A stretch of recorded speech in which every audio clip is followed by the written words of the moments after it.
शरद ऋतु की ठंडी हवा जब धरती को छूती है, आसमान में सफेद काश के फूल खिलते हैं और हवा में पवित्र मंत्रों की गूंज सुनाई देती है, तो समझ लीजिए कि महालया का समय आ गया है।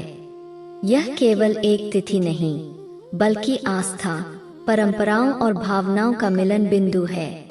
महालया अमावस्या वह क्षण है जब पितृपक्ष का समापन होता है और देवी दुर्गा के पृथ्वी पर आगमन का स्वागत किया जाता है।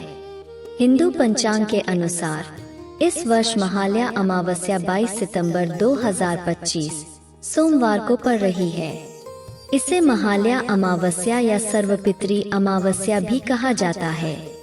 यह दिन आश्विन मास के कृष्ण पक्ष की अमावस्या तिथि को आता है। खास बात यह है कि महालया शारदीय नवरात्रि से ठीक 7 दिन पहले मनाई जाती है।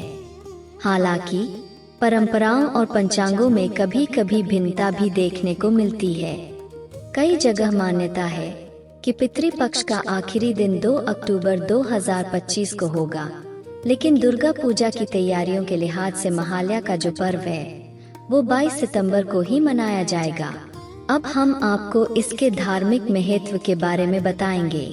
महालया पितरों की तृप्ति का दिन है। पूरे 16 दिन चलने वाले श्राद्ध कर्म महालया अमावस्या पर पूर्णता को प्राप्त करते हैं। महालया देवी दुर्गा के पृथ्वी पर आगमन का प्रतीक भी है। बंगाल और बिहार में इसे देवी के आगमन का निमंत्रण कहा जाता है। यह दिन पितरों की स्मृति और मां दुर्गा के स्वागत का संगम है।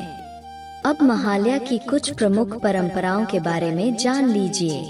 गंगा, सरयू, नर्मदा या किसी पवित्र नदी में स्नान करके पितरों का तर्पण, पिंडदान और अर्पण किया जाता है। पुरोहितों के साथ या घर पर ही पितरों को जल अर्पित करके शांति और मोक्ष की प्रार्थना की जाती है। महालया की रात बंगाल में महिषासुर मर्दिनी के श्लोक और चंडी पाठ गूंजते हैं। इसे सुनकर मानो वातावरण देवी की ऊर्जा से भर जाता है। महालया के बाद दुर्गा पूजा पंडालों की सजावट और देवी की मूर्तियों को अंतिम रूप देने का काम भी तेज हो जाता है। अब चलिए हम आपको महालया की पौराणिक कथा बताते हैं। माना जाता है कि महिषासुर नामक राक्षस को वरदान था कि कोई देवता या मनुष्य उसे मार नहीं सकता। वरदान के अहंकार में उसने स्वर्ग पर अधिकार जमा लिया था। देवताओं ने त्राहिमाम पुकारा और तभी ब्रह्मा, विष्णु और महेश ने अपनी शक्तियां मिलाकर आदि शक्ति दुर्गा की रचना की। देवताओं ने उन्हें अष्ट शस्त्र दिए। दुर्गा ने सिंह पर सवार होकर महिषासुर से 9 दिनों तक भयंकर युद्ध किया। 10वें दिन उन्होंने महिषासुर का वध कर दिया। यही वजह है कि दुर्गा पूजा शक्ति की आराधना और बुराई पर अच्छाई की विजय का प्रतीक मानी जाती है। अब दुर्गा के 9 रूप। नवरात्रि में मां दुर्गा के 9 रूपों की पूजा की जाती है। पहला रूप है मां शैलपुत्री, दूसरा है मां ब्रह्मचारिणी, तीसरा है मां चंद्रघंटा, चौथा है मां कुष्मांडा, 5वां है मां स्कंद माता, 6ठा है मां कात्यायनी, 7वां है मां कालरात्रि, 8वां है मां महागौरी और 9वां है मां सिद्धिदात्री। यह रूप शक्ति, साधना और जीवन की विभिन्न आस्थाओं और अवस्थाओं का प्रतीक है। महालया सबसे अधिक महत्व रखता है। सुबह 4 बजे महिषासुर मर्दिनी का रेडियो प्रसारण एक परंपरा भी है। पूरे बंगाल में मंत्रमुग्ध होकर इसे सुना जाता है।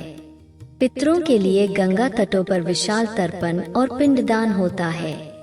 गया, देवघर और वाराणसी प्रमुख केंद्र है।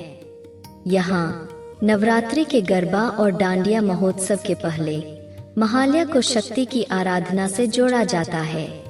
आंध्र प्रदेश और कर्नाटक में भी महालया को पितरों की शांति और देवी पूजन के साथ साथ मनाया जाता है। हिंदू मान्यता के अनुसार महालया पितृपक्ष का 16वां और अंतिम दिन है। इस दिन पितृलोक के द्वार बंद हो जाते हैं।